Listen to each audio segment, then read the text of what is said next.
Salut tout le monde, c'est Charlène.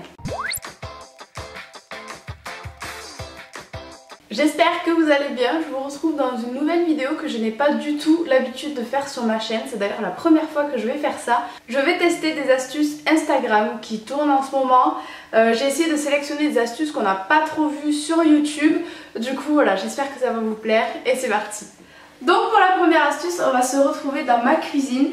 Parce qu'apparemment on pourrait nettoyer un beauty blender vraiment très sale simplement avec du pec vaisselle, un petit peu d'eau et 60 secondes au micro-ondes. Du coup c'est ce qu'on va tester maintenant. J'espère que ça va marcher. Dans le pire des cas c'est pas un beauty blender auquel je tiens parce que vraiment il est très vieux. Donc bon, ce sera pas une grande perte. Donc du coup je vais mettre du pec vaisselle. Apparemment il en faut quand même une grande quantité, je pense qu'on est pas mal. Ensuite on met le petit beauty blender dedans. Donc l'eau est déjà dégueulasse. 60 secondes au micro-ondes et on se retrouve après parce que ça va faire un petit peu de bruit.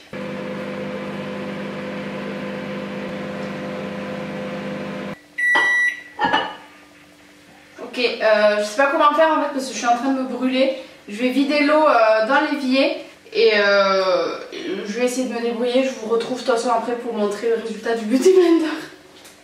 Bon alors résultat, il n'est pas parfait mais franchement je pense que vous voyez, il a retrouvé sa couleur un petit peu orange.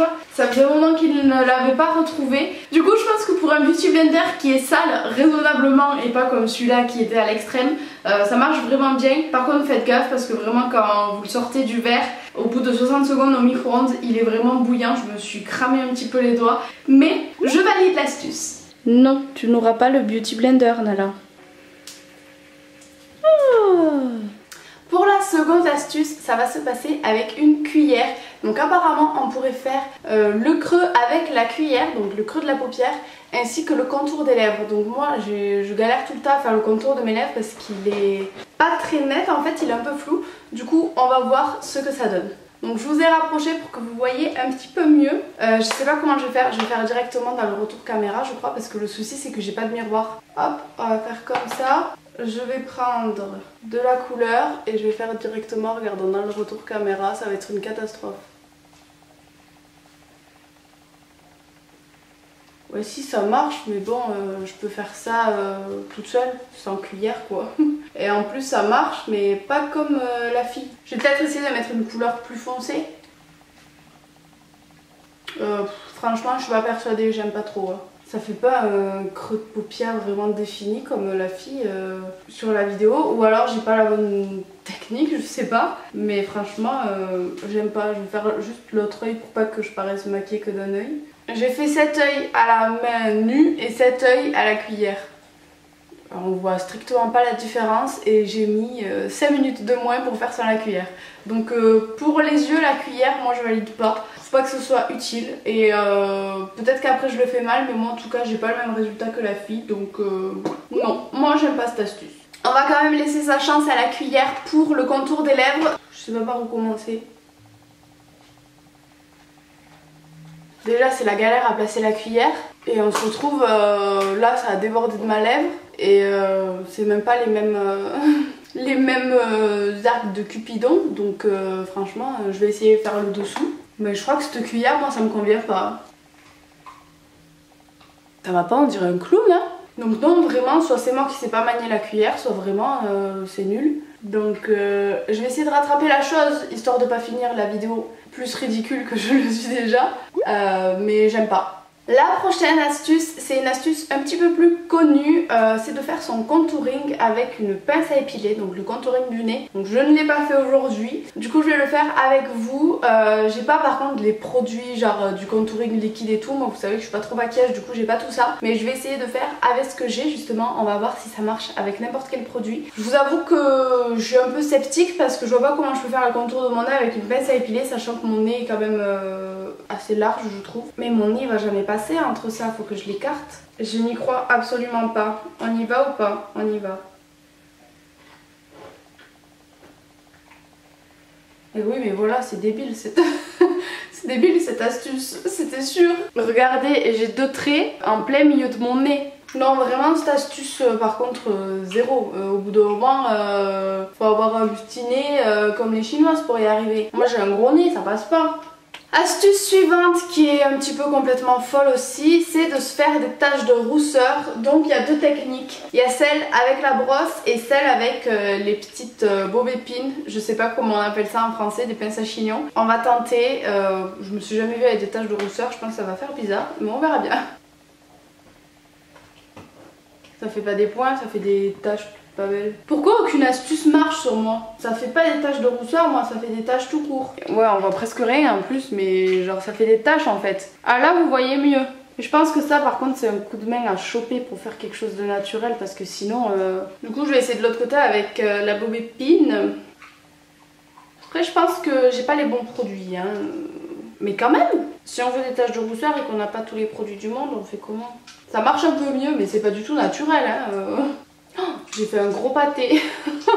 J'ai fait des gros pâtés partout. On dirait que j'ai eu une chute de fard à paupières. Bon du coup verdict, je pense que cette astuce fonctionne mais qu'il faut choper le coup de main et qu'il faut surtout avoir les bons produits. Je pense qu'il faut avoir un produit assez liquide et qui s'estompe bien. Je peux pas invalider cette astuce parce que en soi ça marche. Du coup je valide pas mais j'invalide pas non plus quoi.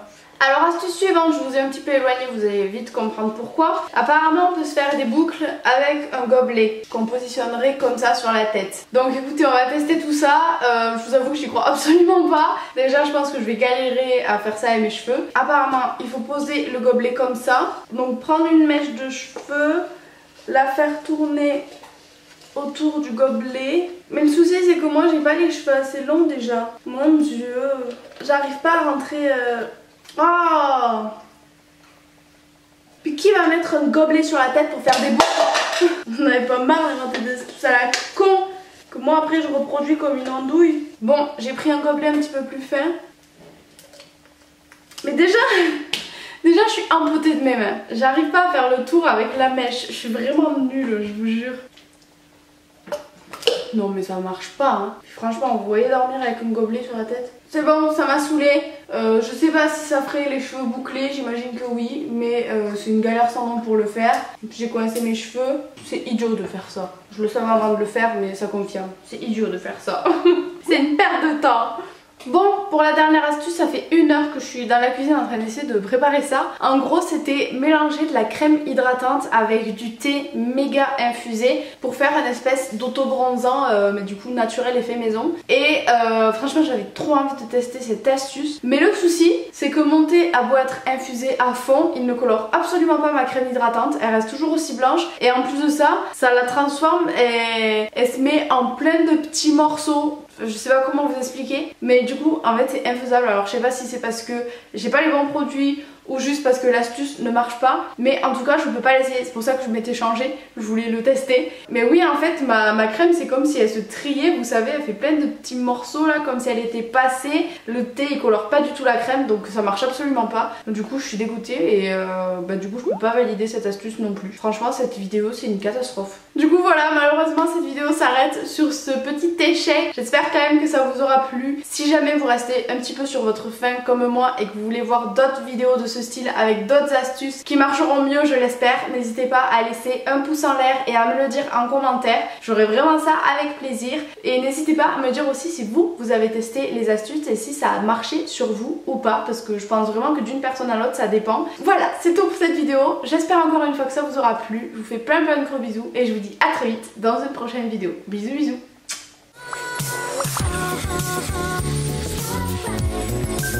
She's